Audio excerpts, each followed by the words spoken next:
नमस्कार। मैं इस समय देहरादून एयरपोर्ट पर मौजूद हूँ, जहाँ 77वां जो गणतंत्र दिवस है वो धूमधाम से मनाया गया है। एयरपोर्ट के तमाम विभागों द्वारा यहाँ पर सांस्कृतिक कार्यक्रमों की प्रस्तुति दी गई है।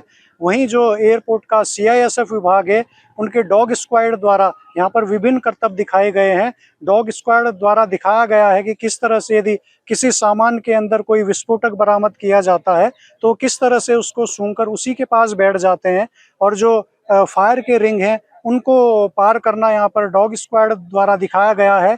सीआईएसएफ की जो कमांडो विंग है, कमांडो विंग के द्वारा यहाँ पर हथियारों का प्रदर्शन किया गया है कि जब आपात स्थिति यदि एयरपोर्ट पर आ जाए तो वो किस तरह से अपने हथियारों से दुश्मन को हरा सकते हैं, और उसका यहाँ पर डेमोस्ट्रेशन किया गया है। अभी हमारी देहरादून एयरपोर्ट के जो निदेशक है उनसे बातचीत हुई है। उनका कहना है कि एयरपोर्ट पर तमाम जो एयरलाइंस है, तमाम जो विभाग हैं वो मिलकर काम कर रहे हैं।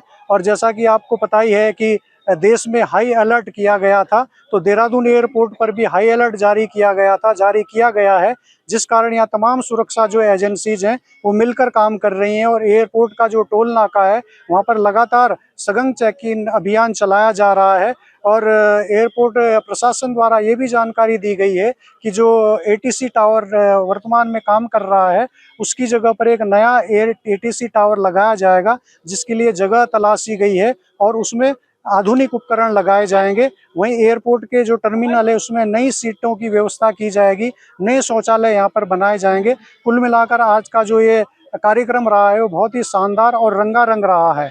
सबसे पहले तो मैं आप सभी को 77वें गणतंत्र दिवस की शुभकामनाएं देता हूं। आज का दिन हम सभी के लिए बहुत ही महत्वपूर्ण है।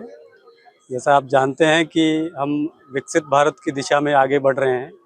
हमारे माननीय प्रधानमंत्री महोदय का एक विजन है कि हम 2047 तक एक विकसित देश बने। उसी दिशा में भारतीय विमानपत्तन प्राधिकरण भी कार्य कर रही है। जैसा आप जानते हैं कि देश के विकास में जो विमानन क्षेत्र है उसका बहुत बड़ा योगदान रहता है। देश के साथ साथ प्रदेश के विकास में भी हमारे नागर विमानन के विकास का जो बहुत बड़ा सहयोग रहता है। उत्तराखंड एक देवभूमि है, यहाँ पे पर्यटन स्थली भी है, तो जितने भी टूरिस्ट यहाँ पे आते हैं, तीर्थ यात्री आते हैं, उनके लिए हम लोग हमेशा प्रयासरत रहते हैं कि नई से नई सुविधा और अच्छी से अच्छी सुविधाओं का यहाँ पे उन्हें प्रदान करें। और उसी दिशा में हम देहरादून हवाई अड्डे पे बहुत सारे कार्यों को धरातल पर लाने की योजना बना रहे हैं, और ये सब काम हम अगले 1-2 साल में पूर्ण करने की कोशिश करेंगे। इन कार्यों में हम टर्मिनल भवन के अंदर और बाहर काफ़ी सारे बदलाव लाएंगे, जिससे कि हम यात्रियों को और तीर्थ यात्री जो हमारे यहाँ आते हैं उनको विश्व स्तरीय सुविधाएं दे सकें। जिसमें हम कुछ काम जो अगले 1-2 वर्षों में करेंगे, उसमें हम जो हमारा एटीसी इंफ्रास्ट्रक्चर आप लोगों ने देखा है वो काफ़ी पुराना है, उसको हम एक नया एटीसी टावर और टेक्निकल बिल्डिंग भी बनाएंगे, जिसके लिए हमने नई जगह का चिन्हित करने का अपना कार्य शुरू कर दिया है। और ये जो नया एटीसी टेक्निकल बिल्डिंग का जो भवन बनेगा वो अगले 3-4 साल में बनेगा। फिर भी जो हमें अभी वाले जो एटीसी टावर है उसमें हम लोग नई सुविधाएं डाल रहे हैं। जो ऑटोमेशन सिस्टम हमारा है उसको हम नवीन ऑटोमेशन सिस्टम बनाने की कोशिश करेंगे। उसमें नया ऑटोमेशन सिस्टम लगाएंगे, नया सर्वेलेंस सिस्टम लगाएंगे, जिससे कि हमारे एयरपोर्ट की यात्रियों की जो हवाई जहाज़ों की आवाजाही का क्षमता को हम बढ़ाएंगे।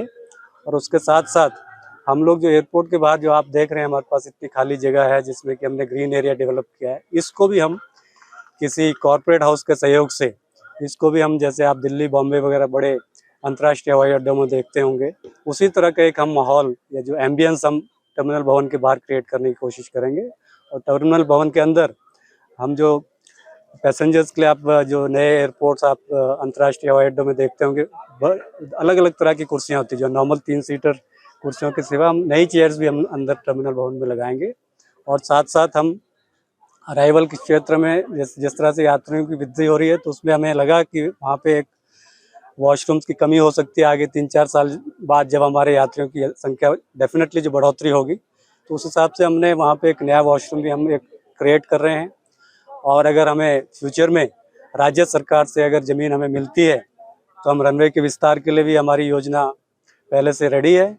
और हम उम्मीद करते हैं कि राज्य सरकार का सहयोग हमें पूरा मिल रहा है, भरपूर सहयोग हमें यहाँ पे देहरादून हवाई अड्डे के विकास में मिल रहा है और हम उम्मीद करते हैं कि आगे भी ऐसे सहयोग रहेगा और हम जो भी हमारा जो मास्टर प्लान रहता है अल्टीमेट विजन एयरपोर्ट को विकास करने का, उसमें हम राज्य सरकार के सहयोग से उसको पूर्ण करेंगे।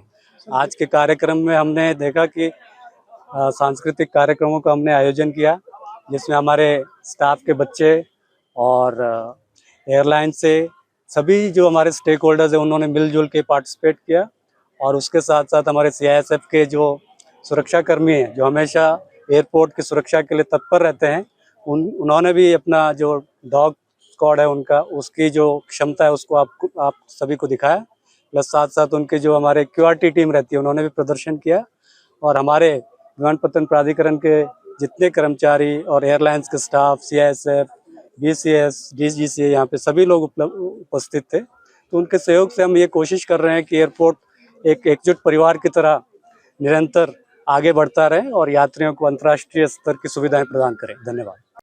आपके राज्य की खबरें, आपके शहर की खबरें सबसे पहले जानने के लिए देखते रहें अमर उजाला। चैनल को सब्सक्राइब जरूर कर लें और पाएं हर अपडेट।